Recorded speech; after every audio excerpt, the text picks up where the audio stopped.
This is K2 News at 5 on your side.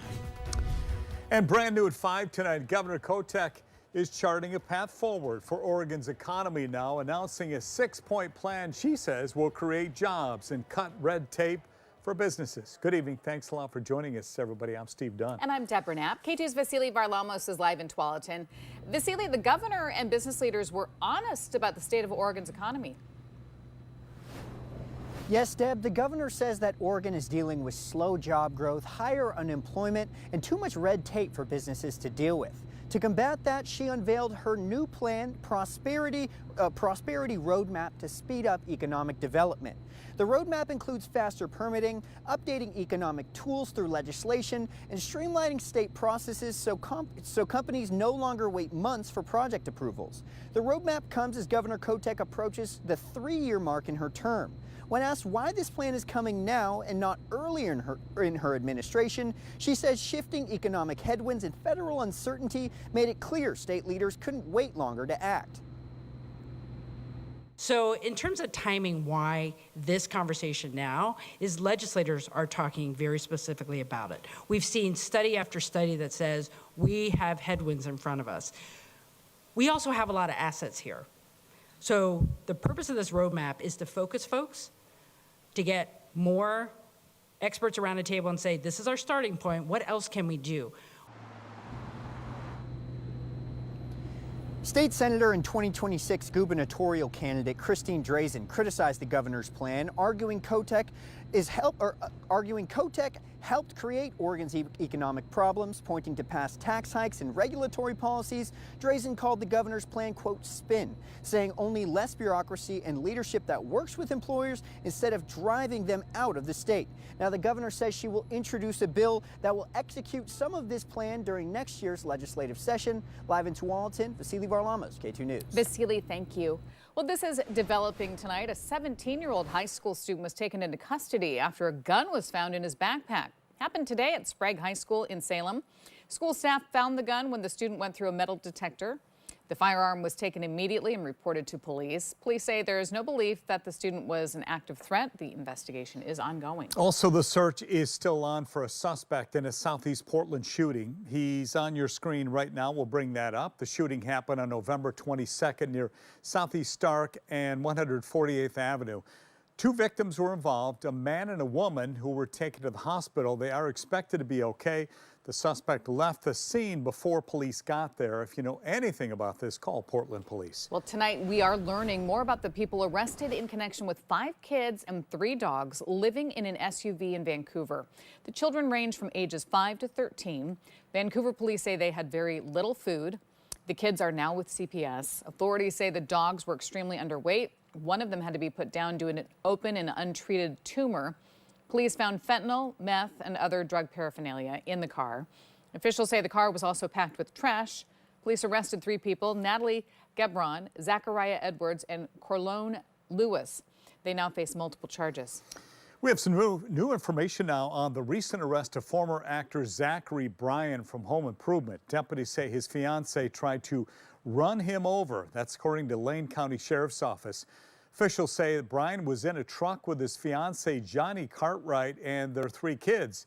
When Bryan got out of the car, deputies said Cartwright tried to run him over, but instead crashed the truck into a ditch with the kids inside. Nobody was hurt. The kids are now with a family member. Investigators say Bryan was not supposed to be in contact with Cartwright after a previous court order. This is his 6th arrest in recent years. Well, tonight we're hearing from Salem city leaders who voted to declare an emergency over federal immigration enforcement. K2 Shelby Slaughter joins us from our live desk now. Shelby, a lot of people shared some strong opinions about this ahead of last night's vote. Yeah, Deb, dozens of people spoke out against ICE agents detaining people on city streets. Another handful of people spoke out in support of those efforts. Now, Councilor Linda Nishoka says for her, she voted yes last night because it was symbolic. She says it reaffirms that the council is trying to find ways to help people who are impacted by this. The council approved this with a 6-3 vote last night. Councilor Nishoka says even with the emergency declaration, it's, quote, not enough, but it's a start. And she did say it puts Salem on a better path forward. This comes after City Mayor Julie Hoy said this declaration didn't do enough. So the goal of the emergency declaration, again, was confirming that we hear them, we want to support them, and working on improving our communications within our own city staff, understanding what rights people have and how they can help, and providing accurate information. She also tells me she's requested a page to be put up on the city's website to help answer any questions and confusion people may have. And I do want to note here, Salem isn't the only city in Oregon to do this. Hillsborough, Cornelius, and Forest Grove have also declared emergencies related to immigration enforcement, just to name a few. Back to you both. Shelby, thank you. This is a developing story. The Trump administration says it's withholding SNAP benefits from Democrat-led states. The administration says this will start next week unless the states give data on the people who get assistance. Agriculture Secretary Brooke Rollins said they're doing this to root out fraud in the program. Democratic states have sued to block the requirement. 1 in 6 Oregonians use SNAP benefits.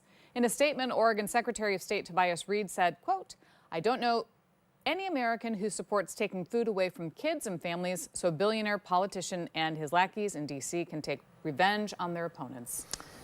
Well, some disappointing news for fashionistas tonight. The Nordstrom rack on Morrison Street, downtown Portland, is closing at the end of January. State records show 37 people may lose their jobs if they're not offered a transfer to another store or don't accept it. There's still a Nordstrom department store downtown a few blocks away, closer to Pioneer Courthouse Square. And speaking of, this is not the first time the department store was in talks of closure downtown. You might remember earlier this year, the rack's parent store, Nordstrom, was rumored to be on the verge of closing. During a proposed homeless shelter meeting, Mayor Keith Wilson mentioned he talked to the CEO, Eric Nordstrom, and according to Wilson, Nordstrom said he didn't know how long they could continue to operate in Portland. In July, Nordstrom sent KATU a statement assuring shoppers that they had no plans to close the store. Since 2015, Nordstrom has closed 3 locations in the Portland metro area. Right now, advanced practice providers are in an open-ended strike at some legacy hospitals and clinics after a failed contract agreement. That includes nurse practitioners, physician associates, and clinical specialists. The healthcare workers voted to strike in mid-October. The main sticking point is wages. They claim Legacy doesn't offer competitive wages. We asked Legacy for comment today, and we're working to get your response. Previously, Legacy said bargaining with the union will pause throughout the strike. The hospital system says it must balance fair and competitive compensation with financial constraints. You might have heard of the 1803 Fund. Well, they've unveiled renderings for a renovation of an old grain silo in the Albina district. It's more than 7 acres. Developing of the project expects to create multiple jobs. The space is part of a $70 million real estate purchase. The silo is going to be a new community space just steps away from the river. It will feature viewpoints and other activity spaces. We're in unsettling times, and this vision and making this vision a reality is something that we're all going to work towards, from every level of government to the private sector to communities who understand and know what this means, not just for the Black community, but for the community at large. The 1803 Fund is an organization that's helping give space to Portland's Black community. Albina, historically Black neighborhood, and the project hopes to bring a sense of community. The following segment is sponsored by Meals on Wheels people. Today is Giving Tuesday. The unofficial holiday falls annually on the first Tuesday after Thanksgiving. It is a time for people to give back during the season. And KATU's partnering with Meals on Wheels people to raise money and awareness for the program that helps feed older Oregonians. Wright Gasway has a closer look. The other issue during this time, often seniors are left out of the conversation. There's toy drives and everything else, which are important, but seniors need that connection again. Suzanne Washington is the CEO of Meals on Wheels People. The program says it serves the community by providing 28,000 meals per week. We make food in our kitchen fresh every day, and then we flash freeze it, and package it so we can deliver it to homebound older folks. As well as then we make food every day in 19 different dining centers around the metro area in Southwest Washington. Seniors are asked to contribute what they can afford, but it's not just the food that makes the service important. But we also do a huge program for social connection to make sure they're thriving and not just alone in their homes. Social isolation for older folks is equated to smoking 15 cigarettes a day, on the terrible effects on their physical health and their mental health. This is the heavy one, the milk. Meals on Wheels people helps make that connection possible through the goodwill of more than 2,000 volunteers. Today is bread day. Volunteers like Doug Dunlap. All right. I've been volunteering for roughly 2.5 years. The basic thing is I go and say hello and deliver a meal. Some of the people I always, say, how are you doing? Chat. Some people want to chat. There's the big one. Doug delivers to people like Debbie Morgan. It helps me a lot because I don't have to go to the grocery store as often. I have a hard time getting to the grocery. I have kind of hard, my vision's not too good no more. She said she's been on the program for about 2.5 years, and Doug is her regular delivery person. We talk all the time. He's a nice guy. And I didn't pay her to say nice things about me. I talk a lot anyway.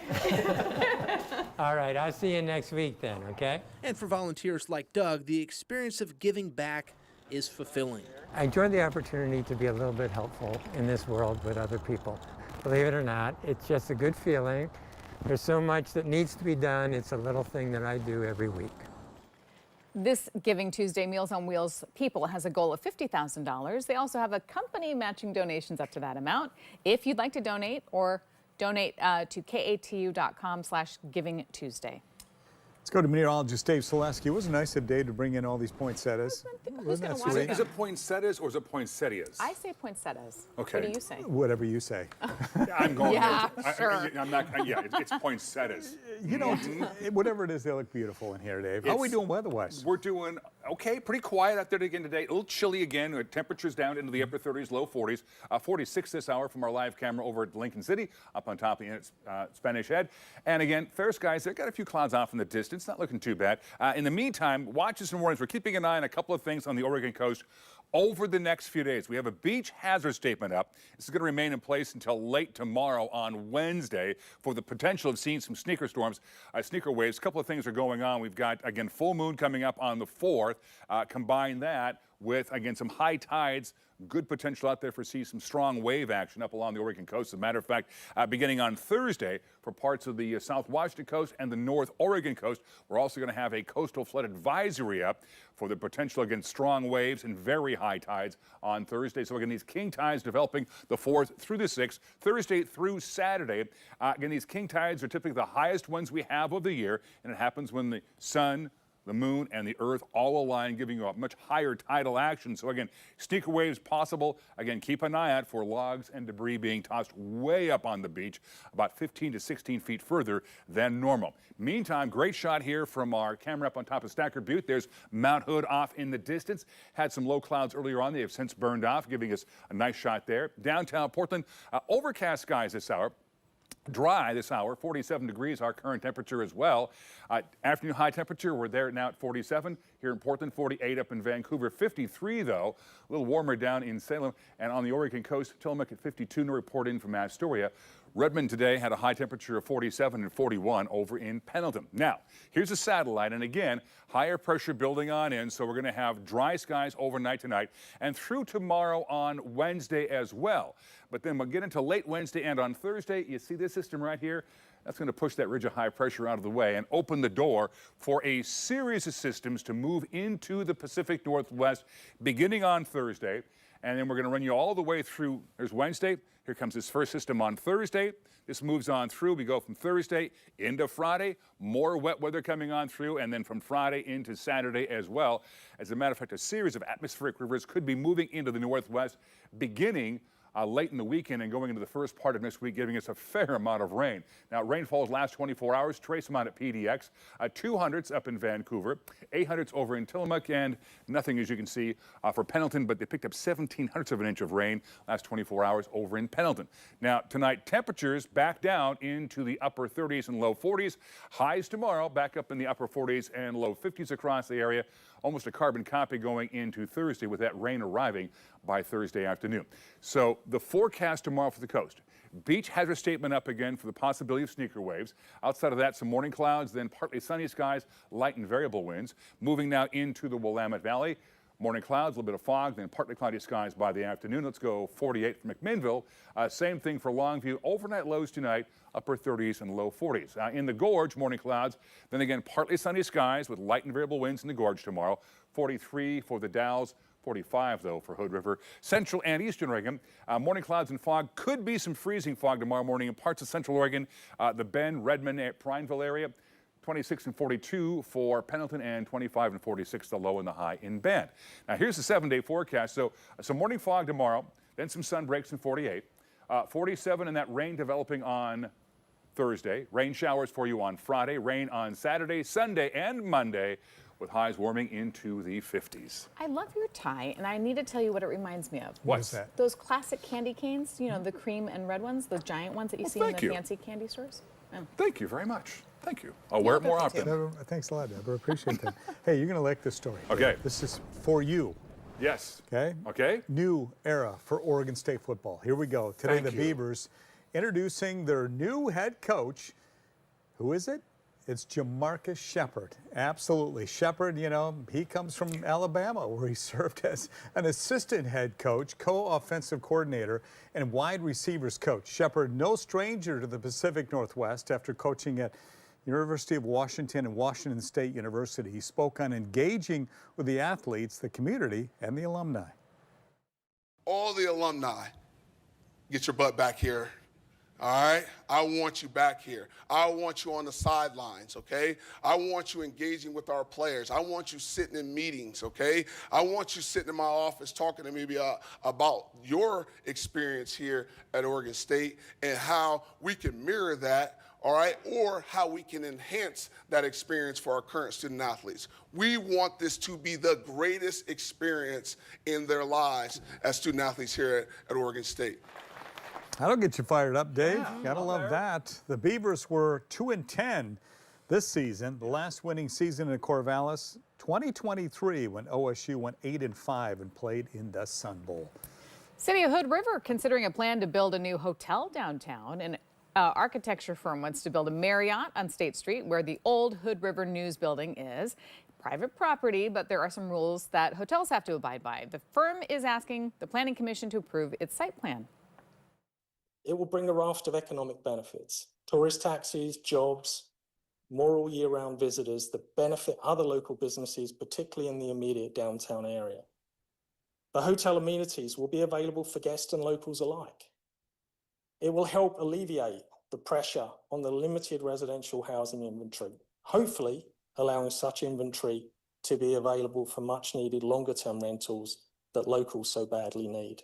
People brought up concerns about traffic impacts and the height and look of the building. It would be a 135-room hotel with a restaurant, meeting center, parking garage. This month, there are several periods where both sides can comment or provide evidence of what you need. We are tracking what comes next. The following segment is sponsored by 1000 Friends of Oregon. The U.S. loses just about 2 million acres of farmland a year due to expanding cities, changing climate, and more. This Giving Tuesday, KATU is supporting an organization that is advocating for Oregon farmers and strengthening our state's farmlands. Farming is no small feat. As Oregon farmers struggle with rising costs and shrinking farmlands, a 60-acre farm on the outskirts of Gresham is offering a solution. Headwaters Farm is a program that helps launch new agriculture business. It's something the Land Use Policy Group, 1,000 Friends of Oregon, can get behind. The incubator model really lets farmers who are starting out, who are curious, who really need to get a handle on the science, on the business, on the economics, to make sure that this is an industry that they really want to get into. 1,000 Friends Executive Director Sam Diaz says they're raising awareness about the Headwaters Farm with the East Multnomah Soil and Water Conservation District. That district and others work to conserve Oregon's natural resources. This is a space where farmers can start new vegetable starts. The district's executive director, Kelly Beamer, says they purchased the land at Headwaters Farm in 2011 and launched the incubator program 2 years later. These farm businesses start and are able to spend 3 to 5 years building up their market so they can then launch and continue on in the area feeding our community. Farmers are able to rent equipment and land at a low cost. Since opening, Headwaters has helped 22 businesses get their start, including Cohesive Farms. I wouldn't be farming if it wasn't for Headwaters. Randy Long started growing crops at Headwaters last year. Really, I started off with half an acre. Over my first year, I grew to, I was like, hey, I need more land. I was able to expand to an acre. And next year, I'll be able to go up to 2 acres. Randy sells his crops here at the PSU Saturday Market, but he works as a professor full-time. He says Headwaters is allowing him to get back to his roots. It's been great for me to be able to come back, take my farming background, combine it with everything I learned in academia, and be able to think about how can we promote soil health, how can we grow good local produce for people around here. Oregonians rely on farmers like Randy to keep delicious produce on the shelves and on our tables. 1,000 Friends says it's more important to support farmers now than ever before. There are tasty, delicious, nutritious benefits when we all work together to protect our farms. That was Deb Knapp reporting, by the way, if you recognize that voice. Thank you for clarifying. You can support 1,000 Friends of Oregon and farmers like Randy this Giving Tuesday by making a donation. When you give $35 or more, you become a member of 1,000 Friends and receive special access to members-only events. For more information, other ways to get involved with 1,000 Friends of Oregon, head to KATU.com/GivingTuesday, and thank you. Well, this holiday season, you can make a difference for local kids throughout the area with the KATU Toy Drive. Simply look for Salvation Army Angel Tree at a Walmart near you. Choose a wish list tag, shop for the gift, and drop it off right there. If you don't have time to make it to the store, you can also give online. Visit KATU.com/toydrive. Every gift, every dollar, and every act of kindness helps brighten the holidays for kids right here in our community. Just about a half an hour, a gingerbread village will come to life today at the Benson Hotel, the 54th annual gingerbread unveiling. The theme of the village is a secret, but lives in the lobby of the hotel. Secret does? Guests are encouraged to bring a new, I don't know, bring a new unwrapped toy to donate, and you can come visit the display whenever you would like. I think anytime you're talking about, you know, secrets and you have mysteries, to have that creepy you gotta voice. have the, don't you think, Dave? That's a little creepy. It's a little, It's a little mysterious. Yeah. Creepy? Do you think it's a secret that's living in the lobby, or That's the what secret that'd be my guess. Okay. Aren't there rumors of secret person that lives in the Benson? A producer said you guys can end whenever. I think that means end. Wow, wouldn't Time to cut go. off. Wow, thanks. Thanks, Rory. Hey, thanks for watching, everybody. Thanks for joining us.